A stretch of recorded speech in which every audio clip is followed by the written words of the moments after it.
Hello বন্ধুরা, প্রাণের তরীতে আজ তোমাদের সাথে চিলি পনিরের রেসিপিটি শেয়ার করছি। তার জন্য একটা বলে 2 চামচের মতো কর্নফ্লাওয়ার, সামান্য লবণ, কাশ্মীরি লঙ্কার গুঁড়ো আর একটা ডিম দিয়ে ভালো করে একটা ব্যাটার তৈরি করে নিলাম। পনিরটাকে আমি গরম জলে চুবিয়ে রেখেছিলাম যাতে একটু সফট হয়। এবার ডুমো ডুমো করে কেটে রাখা পনিরগুলো ওই ব্যাটারে দিয়ে ভালো করে ম্যারিনেট করে রাখলাম। কড়াইতে সাদা তেল দিয়ে তেল গরম হয়ে এলে একে একে ওই পনিরগুলো ছেড়ে দিলাম। এপিট ওপিট করে লাল লাল করে পনিরগুলো ভেজে তুললাম। কড়াইতে তেলের পরিমাণ বেশি ছিল বলে একটু কমিয়ে নিয়ে তাতে একে একে রসুন কুচি, আদা কুচি, কাঁচা লঙ্কা কুচি, ডুমো ডুমো করে কেটে রাখা ক্যাপসিকাম আর পেঁয়াজ দিয়ে দিলাম। একটু নাড়াচাড়া করে সামান্য লবণ অ্যাড করে 2 মিনিটের মতো লো ফ্লেমে ঢেকে রেখেছিলাম। 2 মিনিট পর ঢাকনা তুলে ওপর থেকে একটু গোলমরিচের গুঁড়ো, soya sauce, tomato sauce, chilli sauce add করলাম। এবার তাতে ওই আগে থেকে ভেজে রাখা পনিরগুলোও অ্যাড করলাম।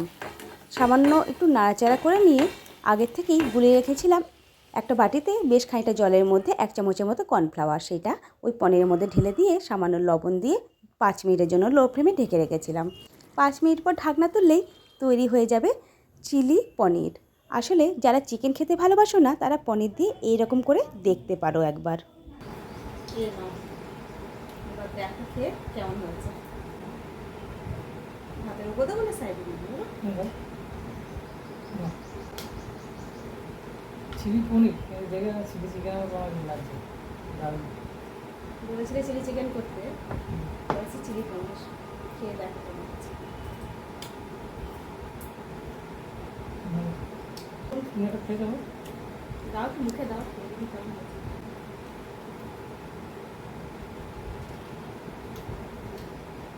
বলে রাখছো না চিলি পনির না চিলি চিকেন,